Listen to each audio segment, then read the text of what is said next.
Welcome to Getting to the Truth in This Art. I am your host, Rob Lee, and today's guest is the owner, operator of Cocina Luchadoras, Rosalyn Vera. Welcome to the podcast.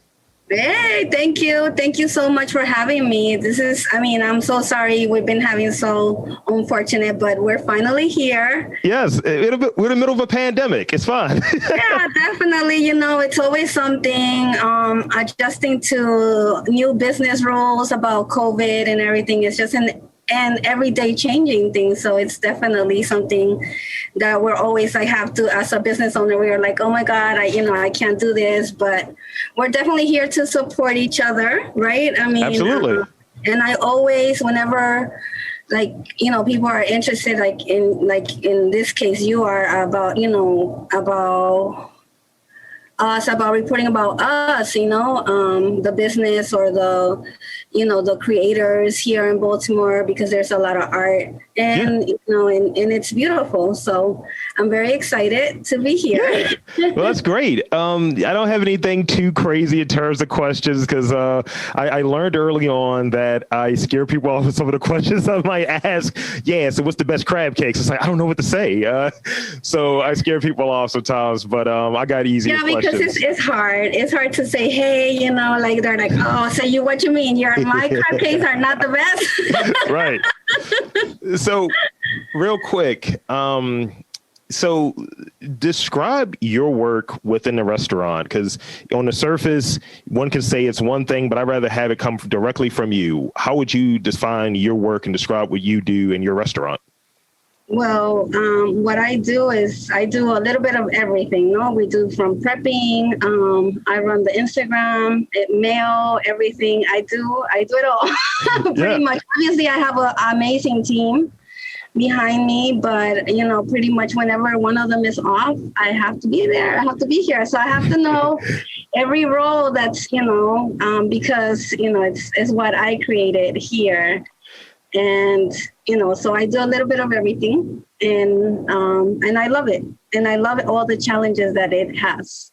And I think that's important to know every facet of the business. And when someone is gone, like I learned about horchata based on that situation. So it became my win with someone being out. Right. I had to make it out to you. And I was like, yeah, let me make it up because, but it's always really nice.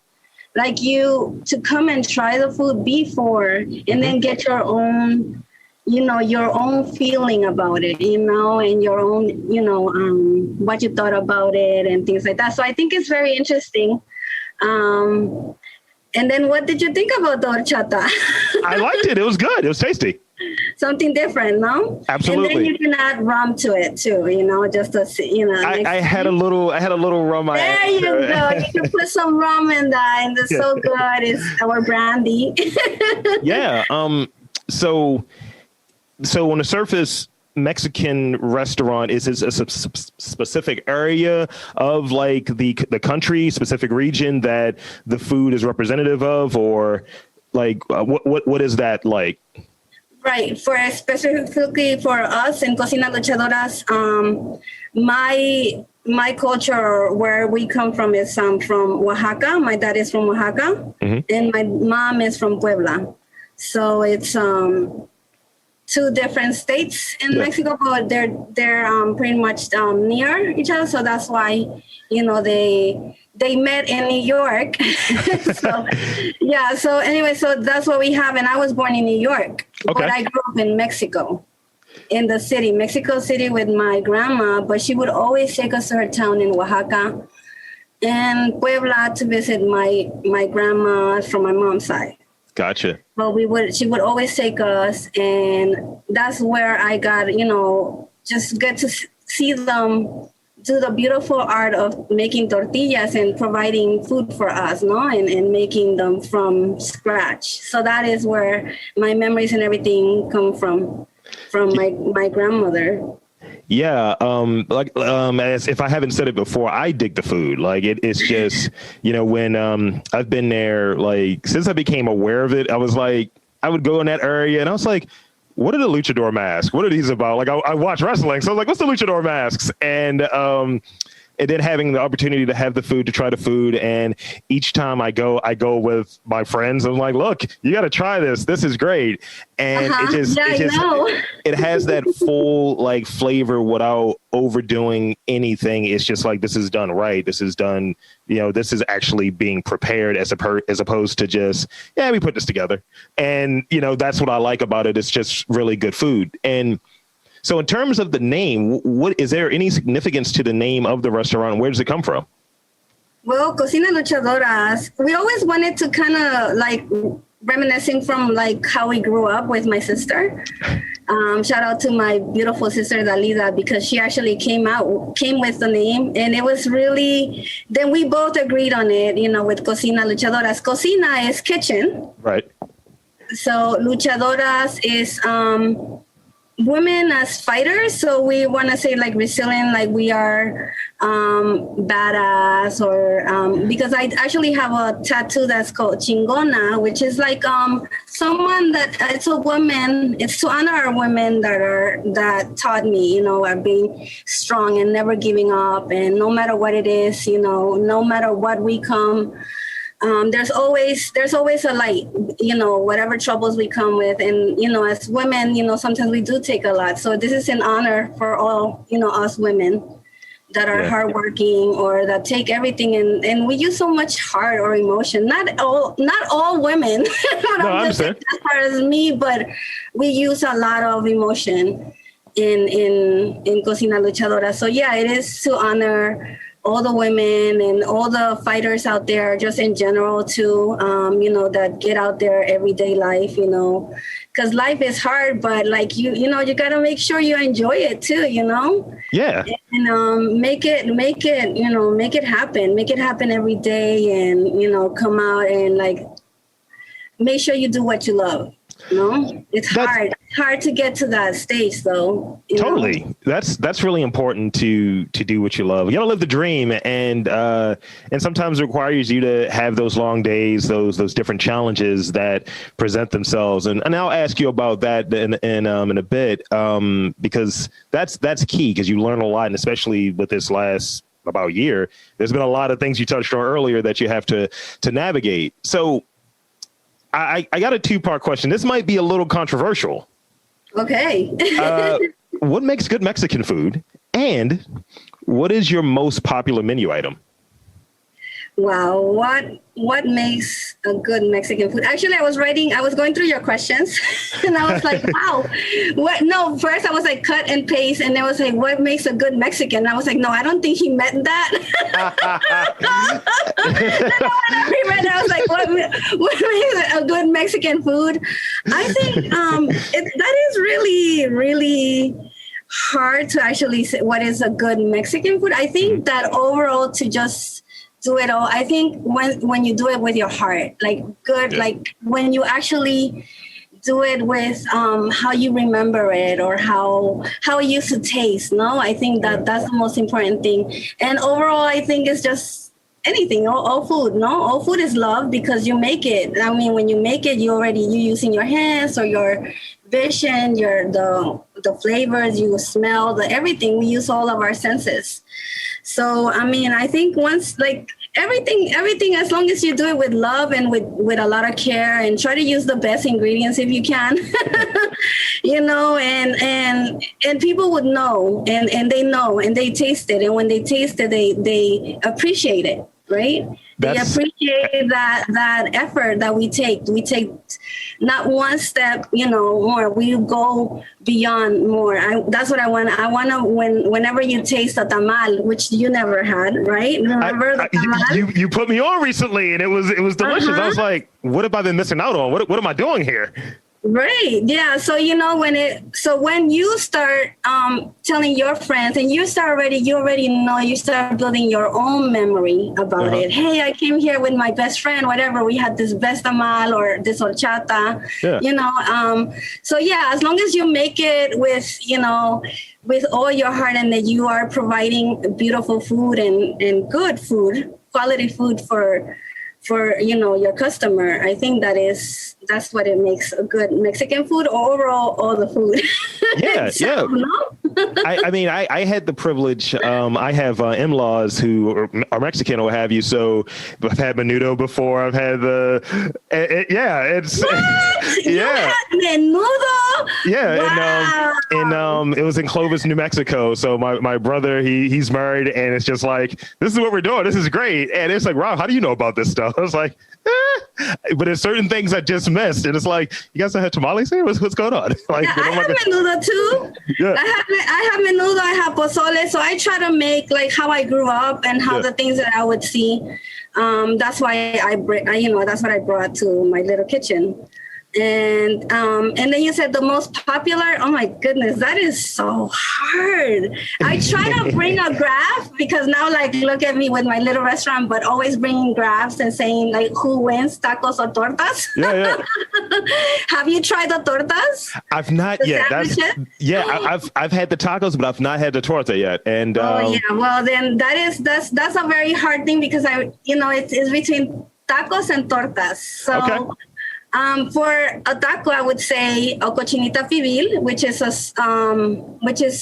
braised pork with achiote and oranges, and is marinated. And then we slow cook it with banana leaves on top. You've seen, I don't know, pictures in my Instagram saying about what's cochinita pibil, and it's so tender and it has so much flavor to it, and then we top it with like the pickled onions, the red onions that we put oregano, lime, and so it's like it gets all like that, the juices and everything of the lime and the oregano, so you could taste everything. So that would be a really popular one, a taco de cochinita pibil. Okay. Because I was very, very excited that it came out in a magazine, so. Now I have to try it now. I just have to go get that. And because I've had the chicken tacos each time because I'm just very simple, but I do enjoy pork. So let's I think you're going to, even the pulled pork is really nice too. It has cinnamon on it. It's also like it's not the traditional way that we make carnitas. It's more like a slowly cooked as well. Sure. But it's a really good tasty carnitas. We use the best quality, and I like that. So you need to try the cochinita pibil. And the other one, the other popular within, the tortas, I would say La Cubana is taking over because it's pretty wild. Is that like a regular Cuban sandwich, but as a torta? Is that what we're talking about? No. Cuban sandwiches has nothing to do with La Cubana at all. This was something that was made in Mexico, and everybody has their own sandwiches shop, which is a torteria or tortas, where they sell the tortas. They all make their own little, like sometimes they add egg on it. Yeah. Like it's just a whole, like a lot of stuff. So La Cubana is definitely one of our most popular items right now. Okay. Which is, I was scared because it has, at the beginning, a lot of people, when I started, did not know it was a torta, or did they taste it but didn't really, enjoy it as much. But I see now that those sandwiches and tortas are becoming pretty popular. Okay, so I can see it now. I'm gonna come down and I'm gonna need one of these, and another one of these, just in a bag. Definitely. Thank you, and a flan as well, and 6 Topo Chicos. Thank you.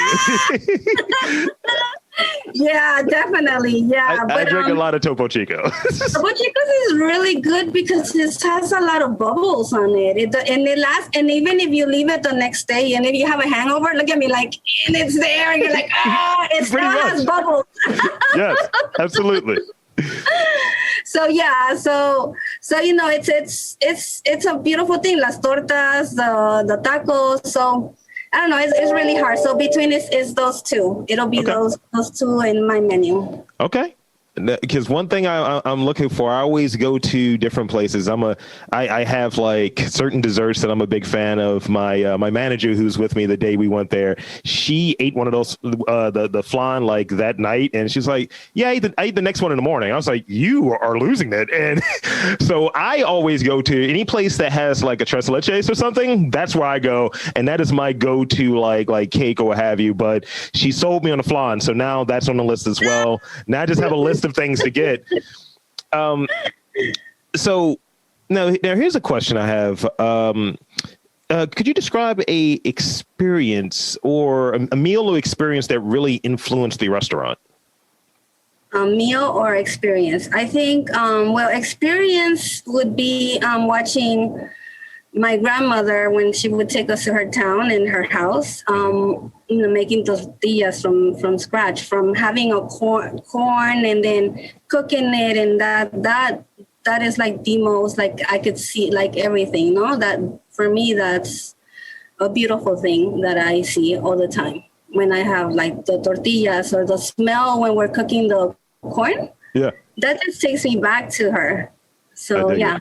Most definitely. Yeah, that would be that, as an experience, life experience. Yeah, but pretty much I missed the whole question. No. You answered it. So, I mean, you got it. So as an entrepreneur out there, badass women running a restaurant or what have you, killing it. What's the best piece of advice that you've got that's stuck in your head that's still there to this day? Well, I mean, to never give up, and definitely that, and take risk, because if we don't take risk, I remember when I started, with grinding the corn and making the tortillas, and then people would come in and they're like, why is the tortilla blue? I'm like, because it's made with blue corn, right, and it's pure, right? But why is that red? Now they do crave for that variety, and they're like, yes, we can taste it. So, I mean, that for me was like, that challenge for people to believe in what we're doing now, no? And believing in like, and I see it when I put like a new menu item or something crazy that we make, people actually see it. And I tell my staff, my team, I'm like, get ready. We're going to sell enchiladas, right? And they know because I post them, and it's like, people are like, yes, I want enchiladas like now. I mean, the times I've been down there's always a line, and I'm like, all right, how can I just nudge people out of the way, box them out, basketball style? I'm VIP. Next time we're like, I know Rosalyn. Yeah, pretty much. I was like, hey, Rob here. I'm a VIP. Show my press badge that I'm not wearing. Shoot me a DM, no? Like, absolutely. I'm outside. Estoy aquí. So now this is very similar to the advice thing, but I think it's a lesson thing. What would you say the biggest like lesson you've learned, maybe aside from just the perseverance piece, but the biggest lesson you've learned in like launching your restaurant that, just, is it taking risk? Is it that just having a menu that's just resonates with people? What would you say that biggest lesson you've learned it would be? The biggest lesson I learned, well, I think that first of all, not that I did not believe in me, it was like you said, the challenge, right? And and that our people are just, and the community here are so kind and very welcoming. Yeah.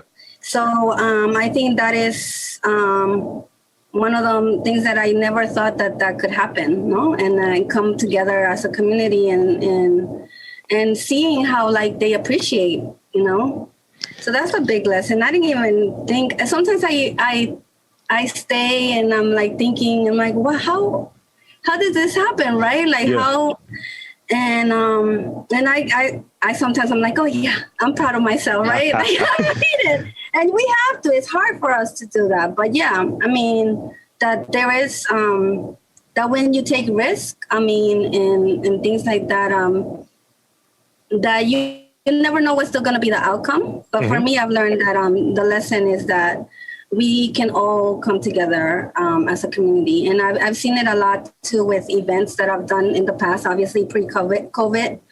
I mean, those events were huge. We would do events at just a lot of like local artists and Latinos have come together. And I think that I've created something different. Something that makes them feel closer to home. That's great.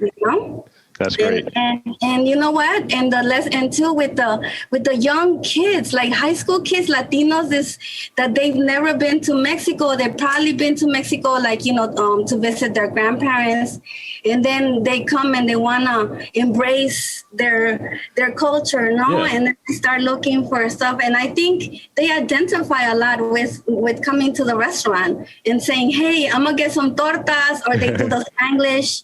Now it's accepted. Now it's a thing. We're doing in Spanglish, no? So yeah. I like to do that a lot with in my Instagram, in my posts. I do like a lot of. Sometimes I do them in Spanish. I do them in English, and so sometimes I do like a mix of who I am. No, it's the Spanish and English. Yeah, I'll go through and I try to go back to my old high school and college like Spanish classes. Like, all right, I remember this. I remember this word here. Okay, I understand. I get it now because I'll forget.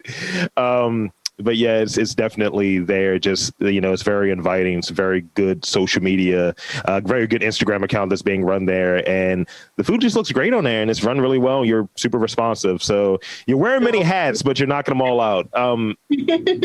So I have a few more questions and then we'll be wrapping up. And I like to give every guest that I have on this podcast an opportunity to shamelessly, and I mean shamelessly, plug anything that they want to. So this is the thing. So this question is, why Baltimore? Why have the restaurant here? Why Baltimore? Well, first of all, I've never this just came about that I had the opportunity to have this little space here, but it wasn't really planned. Mm-hmm. So I never thought it would be this. But Then I was like, you know what, let me just take the opportunity and make it happen and see what happens. So Baltimore has always been since my dad moved here in 2000. And so he got a job at Captain James Landing. Mm-hmm. So I think he has opened many opportunities for my family. And that's why I think, I remember one day I was like, oh my God, I love Baltimore so much that I'm going to get a house here and I'm going to start, making roots here because this is my home now. It's my home. Even though I was born in New York or I was born, I grew up in Mexico. But this is my city. Yeah. And I love it. And like I wear it proudly all the time. I see you. Like I love it. It's repping. always. And I don't know. I mean, and investing in this city is what I'm going to do. I'm actually going to open an ice cream shop too. Ooh. Coming up in Highlandtown. This could be interesting. This is going to be very interesting. Yeah, so it's beautiful. It's so I'm just really excited and. Just because people are just like very accepting, like we went through, they're like, they can't wait to try this. They're going to take the risk and try it, because they believe in what we're doing. Yes. So this is what I'm saying. Like that is the beautiful thing about Baltimore. Beautiful people, beautiful scenes with, and that's why people come in and film here because it's beautiful. Absolutely. That's what we like to hear. Just come here, work here, meet all of the cool people. And it's a lot of talent here in a small, concentrated area. Baltimore is not huge, but has a lot of talent here. Good. We have what do we have? Like we have the Science Center, we have the aquarium, we have so many things. The Maryland Film Festival. Yes. The Artscape. Yeah. Beautiful events that we have here in the city, and a lot of art. Yes. And you will come to the best restaurants here because we take so much pride in what we do. So funny you should say that. Which brings me to my last question, actually. So this is a curveball. This is not on the list. This is a new one. This is a curveball right here. And this is more of a, you'll have to put them in any order, but aside from your own restaurant, what are maybe 3 restaurants that you really like. Like if you have somebody come into town and they've had your food first day, they're enjoying it. They're like, look, I want to try this as well. What are other places you would recommend to them? What are some of your other places, your other favorite restaurants? Ugh. And they're not in any order. It's just some. It might be like 3 of 100. No, I know because I love so many of them that it's hard. But right now, my love and what I love what he's doing is Cuisine. My beautiful friend Chef John. Yeah. They're over in Canton. So oh my God, the best drinks. And every time I go there, oh, the food is so amazing, and he changes up that menu, and he's such a great talent. So I love Cuisine. It's beautiful. So go check them out. I like hanging out in Bar Vasquez. I love their happy hour. And shout out to Chef Mario Catalan from, Bar Vasquez, representing us, from Mexico. He's from Mexico, so it's amazing. So I do like a lot Bar Vasquez. I'm glad that they're open. I'm hoping that they're open. Again, this really hurted us with being closed in our city. So I'm glad that we're back open and that we can show the beauty and the stuff that we have here, and that we can get back to some sort of normal. But it's okay. I mean, we're still, and it's good because a lot of people are already educated. So it's not like, you don't know what's going on. Yeah. Unless you want to travel.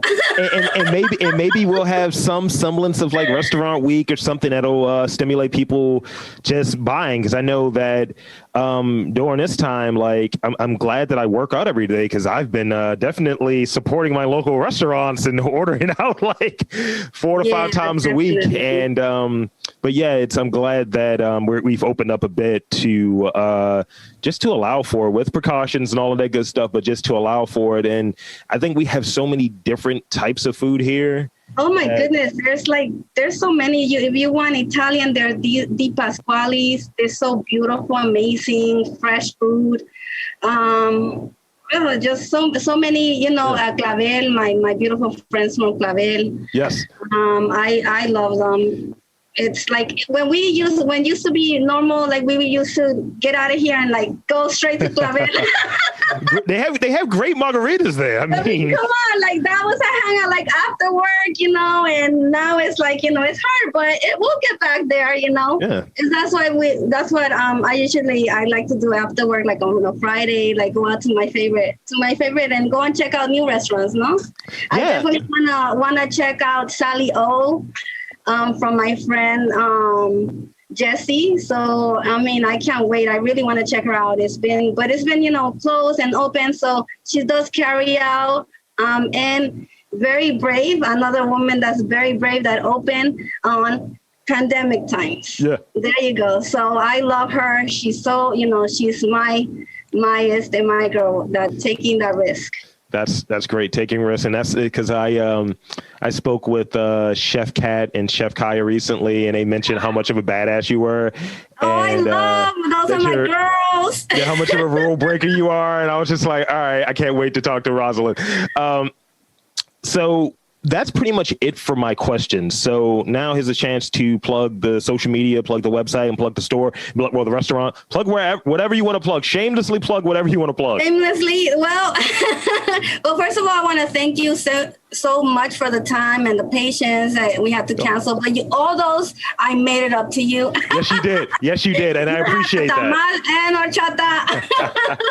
I appreciate it. I was like, first when you reached out to me, I was like, well, you need to first try out my food, because you can't interview me and not know what I'm all about. I mean, I went there and destroyed a burrito that first time, me and my buddy. I had a burrito and he had it's like these fries that are there. And he was like, las papas locas. Yeah, he was like, you want to split these? And I was like, yeah, sure. And then he just ate them by himself because they were that good. Oh my God, really? Yes. Whenever... I'm like, you can share or not, because I think they're so good that you just can't share. Yeah. No? But yeah, no, most definitely, support local businesses, try to do as much. I know sometimes sometimes we make mistakes and stuff, but we always like, it's so nice because it's so personal, dealing with customers, they're not just customers, they're our family, they're our friends too, so it's beautiful. So, come check out Baltimore. Baltimore is absolutely beautiful. Definitely come and check us out. Have some tacos, cochinita pibil tacos, right? Yes. And the tortas, and the tortas are really amazing. So I'll be there. so now you have to try different stuff. So every time I'll make sure I'll put in something for you to try, and then you take your notes. I'll definitely take the notes because I like to have a broad palate, and I'm a foodie, and I try to do things in the kitchen. So most definitely, One of these days, if you ever want to open a YouTube or something that we can cook together, if you want to do that, I'm in. Okay, that sounds great. And what's that social media one more time, just for anyone who's uninitiated and isn't following you yet? Oh, Cocina Luchadoras. Okay. So make sure you follow that page. It's beautiful. I always try to post everything that we make fresh. So all that I post is always, that the tortillas that we're making here, or the burritos. Sometimes I push them away. My team, I'm like, out, I need to take a picture of this. It's like, snap. Okay, so that's great. That's great. Most definitely. Yeah, check us out. And if you have questions or anything, just reach out. I'm always available most of the time in Instagram, but 90% I'm there. Okay. But I'm always very, I'm just write to me. I'm very excited to always reply. Well, that's fantastic. I'll do my sign off, and that'll be that. I want to thank you again for coming on to the podcast. Thank you so much. Thank you. We'll definitely see you soon. Okay. Yes, absolutely. I'll definitely see you soon with new friends, that you bring over. Always. So for Rosalyn Vera of Cocina Luchadoras, I'm Rob Lees, and there is food in and around Baltimore that's delicious. You just have to look for it.